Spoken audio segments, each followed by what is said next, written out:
கள்ளக்குறிச்சி மாவட்டம் சின்னசேலம் அருகே உள்ள நயினார்பாளையம் கிராமத்தில் சட்டமன்ற உறுப்பினர் தொகுதி மேம்பாட்டு நிதியில் புதிதாக கட்டி முடிக்கப்பட்ட குடிநீர் சுத்திகரிப்பு நிலையத்தை கள்ளக்குறிச்சி சட்டமன்ற தொகுதி உறுப்பினர் செந்தில்குமார் ரிப்பன் வெட்டி திறந்து வைத்தார். பின்னர் பொதுமக்களுக்கும் கழக நிர்வாகிகளுக்கும் இனிப்புகள் வழங்கினார்.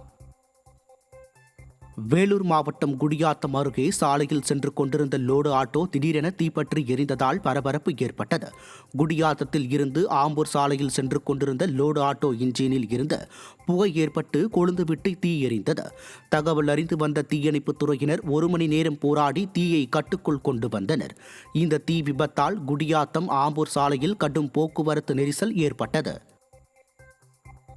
மயிலாடுதுறையில் முறையாக ஊதியம் வழங்க வலியுறுத்தி தூய்மை பணியாளர்கள் நகராட்சி அலுவலகத்தில் காத்திருப்பு போராட்டத்தில் ஈடுபட்டனர்.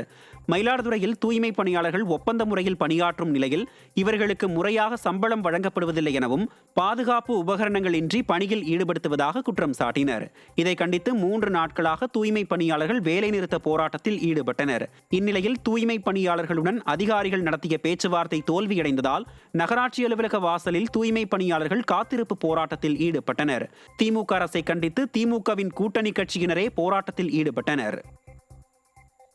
தென்காசி மாவட்டம் செங்கோட்டை நகராட்சியில் குடிநீர், மின் விநியோகம் உள்ளிட்ட அடிப்படை வசதிகள் இன்றி அவசர கதியில் திறக்கப்பட்ட வாரசந்தை கட்டிடத்தால் பொதுமக்கள், வியாபாரிகள் அதிருப்தியடைந்துள்ளனர். நகராட்சி சார்பில் 2.76 கோடி ரூபாய் மதிப்பீட்டில் கட்டப்பட்ட வாரச்சந்தை கட்டிடம் அடிப்படை வசதிகள் செய்யப்படாமல் அவசரமாக திறக்கப்பட்டது. மேலும் கட்டிட வளாகத்திற்குள் குப்பைகள் குவிந்து கிடப்பதால் துர்நாற்றம் வீசி சுகாதார சீர்கேடு ஏற்படும் அபாயம் உள்ளது. நிர்வாக திறனற்ற திராவிட மாடல் ஆட்சியில் ஏராளமான திட்டங்கள் அவசர கதியிலும் அடிப்படை வசதிகள் இல்லாமல் செயல்படுவது தொடர்கதையாகி உள்ளதாக பொதுமக்கள் குற்றம் சாட்டினர்.